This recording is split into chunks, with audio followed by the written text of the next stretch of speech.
Here, read this. Woof. Good evening. It's the 21st of November 2025, and here is your poem for the day.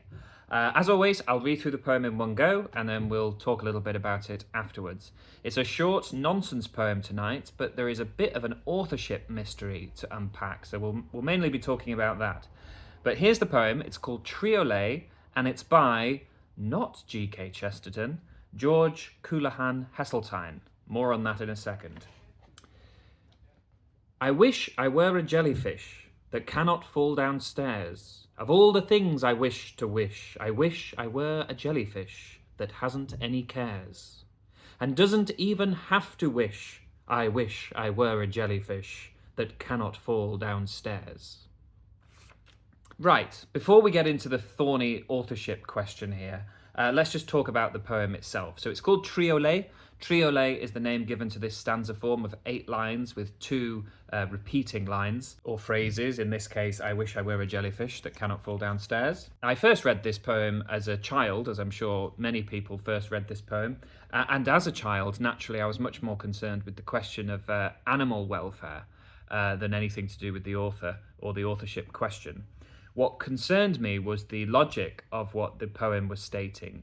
Is it true, can it be said, that a jellyfish cannot fall downstairs? It might be an unlikely incident for a jellyfish, but is that quite the same thing as saying it cannot? It's unlikely that a fish would ever fall out of a tree, but given the right set of circumstances, it could be done. And that's really what fascinated me as a child, as well as the spectacle of a jellyfish falling downstairs.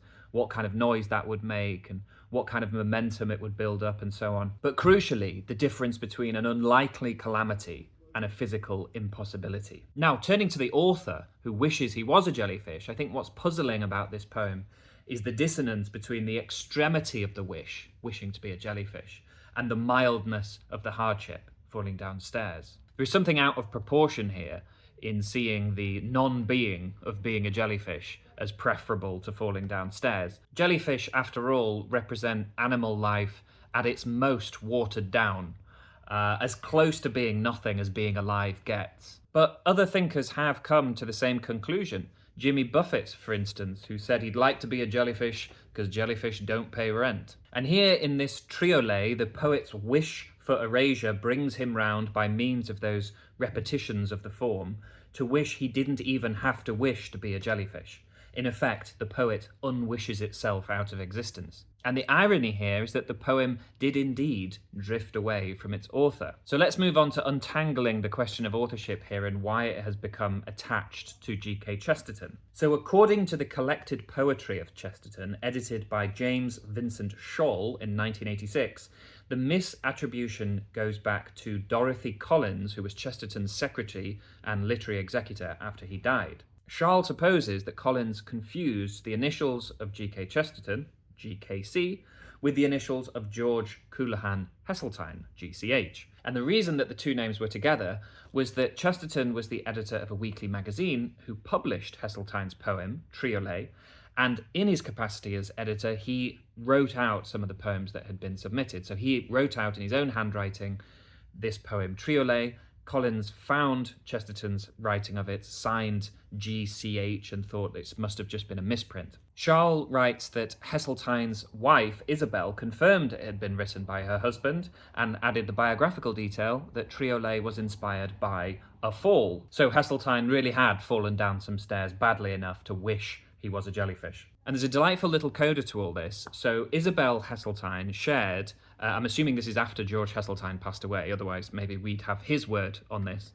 But she shared that in his copy of a book called Greybeards at Play, where Triolet appeared under Chesterton's name, it was a collection of poetry of rhymes and nonsense by Chesterton, George Heseltine had turned to page 58, where the Triolet appeared, and written the following subsequent Triolet. The sense in which we all agree most certainly is nonsense. However much we disagree, the sense in which we all agree is neither innocence or incense.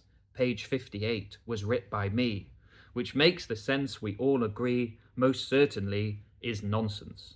So there you have it, not one but 2 Triolets appearing in a book by G.K. Chesterton, not by him, but by George Coullahan Heseltine.